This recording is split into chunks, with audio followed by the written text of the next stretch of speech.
សួស្តីនឹងសូមជម្រាបសួរពុកម៉ែបងប្អូនអ៊ំពូមីងទាំងអស់គ្នាថ្ងៃនេះអ្នកខ្ញុំដើរមកស្រែទៀតហើយមានអំបិលម្ទេសមានម្ជូរដូចថ្ងៃមុនអញ្ចឹងមានជាប្រភេទផ្លែស្វាយដាក់មកស្រួយដល់ចិត្ត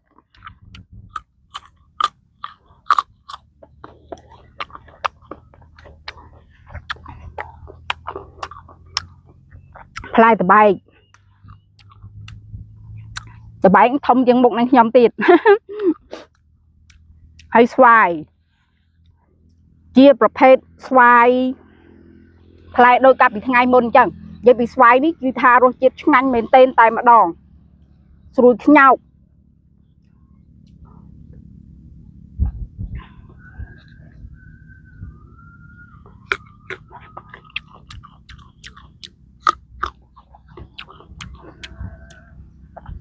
តែមកថ្ងៃនេះបែបរៀងក្តៅមែនទេពុកម៉ែបងប្អូន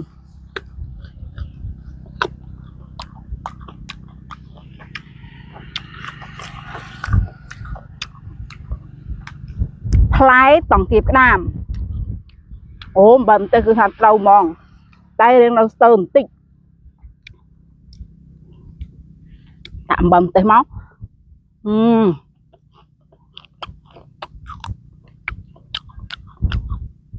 ណាស់បើធំតិចទៀតមុននឹងខ្ញុំបេះធ្វើជ្រក់កាក់សិតតែរបស់ចូលចិត្ត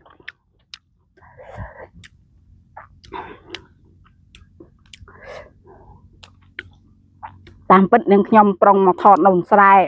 ដល់ពេលចៃដន្យអីកន្លែងស្រែនោះពុកម៉ែបងប្អូនថ្ងៃនេះគឺនឹងខ្ញុំខានមកប្រហែលថ្ងៃដល់ពេលអញ្ចឹងគេអត់ដឹងថាគេភ្ជួរថ្ងៃណា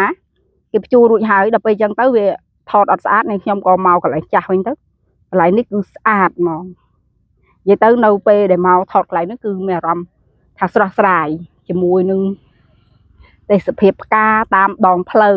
ការកងោកតែគួយស្ដាយដែរថ្ងៃនេះនាងខ្ញុំអត់បានដាក់បុកល្ហុងមកទេ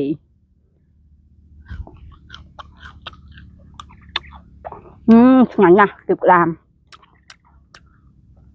ឆ្ងាញ់មែនពុកម៉ែបងប្អូនពេញហ្មងនេះអំបិលម្ទេសត្រូវគ្នាមិញបេះតិចពេកអត់បេះច្រើនឃើញវានៅផ្លែវាមិនតាន់ធំល្អបេះមកតែបន្តិចបើបេះច្រើននេះគឺដល់ឆ្ងាញ់ហ្មងអូឆ្ងាញ់ណាស់ពុកម៉ែបងប្អូន